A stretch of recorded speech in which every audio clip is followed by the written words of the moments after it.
Hey guys, video today on adding contacts into the hospitality suite of the RMS software. So a contact can mean either a customer or a staff. Contact is basically a record for an individual. Now, keeping in mind, this is a global database, so you're going to have people across your entire corporation adding contacts into the system. So whether they're entering their staff or maybe a customer they've had interaction with. So we want to do our diligence and we want to make sure we're not creating duplicates of records that possibly may be in the system already. So IAPS Hospitality Suite has some features to help you basically do those searches so you're not duplicating those records. So a couple ways we can enter contacts into the system. The first obviously is through the contacts menu. We can simply hit add contact here. Now this is probably going to be more for a customer type contact. We'll add it in this process here. And if we want to enter a staff type process, then we want to drill down into the location that that contact is actually staff at. So in this case, we'll do an example. We're going to try to enter a fellow by the name of James Rogers, and he's going to be our new GM at the Bob's Burgers Penticton location. So let's go into Bob's Burgers Penticton.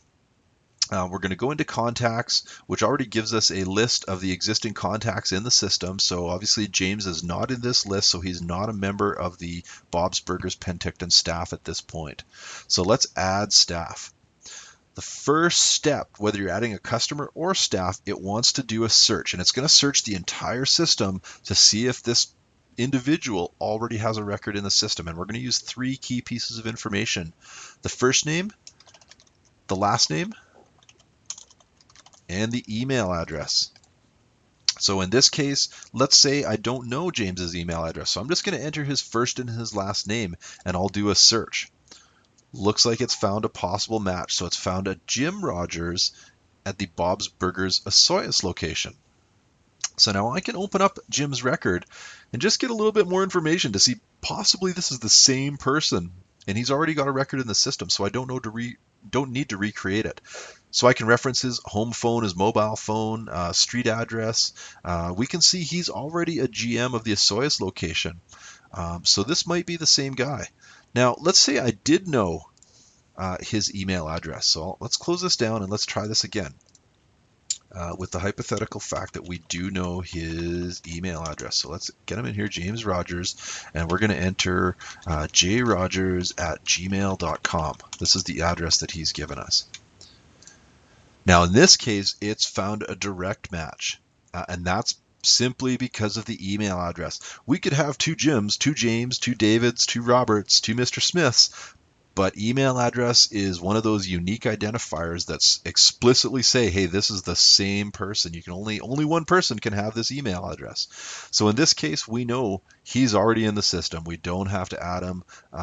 We can basically do a staff transfer process or a hire fire process in order to get his record from the Osoyoos location into the Penticton location. If this was somebody different, let's say James Rogers is completely different from Jim Rogers. The email address doesn't match up at all. Maybe his address is james@gmail.com. We'll do a search of the system here. So it's still just finding this last name and saying, hey, this might be the person you're looking for, but in this case it's not. So we're going to create a new contact.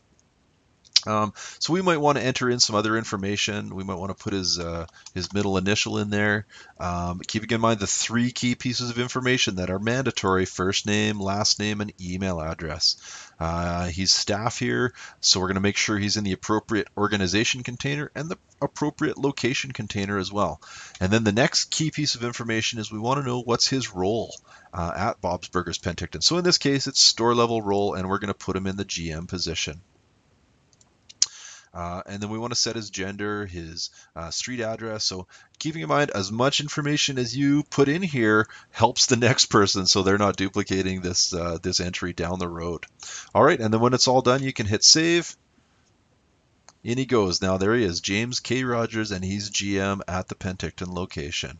And you can open his record, and if you have access, you can edit details and make any changes that you need to his customer or his contact record. Okay, hope that helps you out, and good luck entering contacts in the system. Talk to you soon. Bye-bye.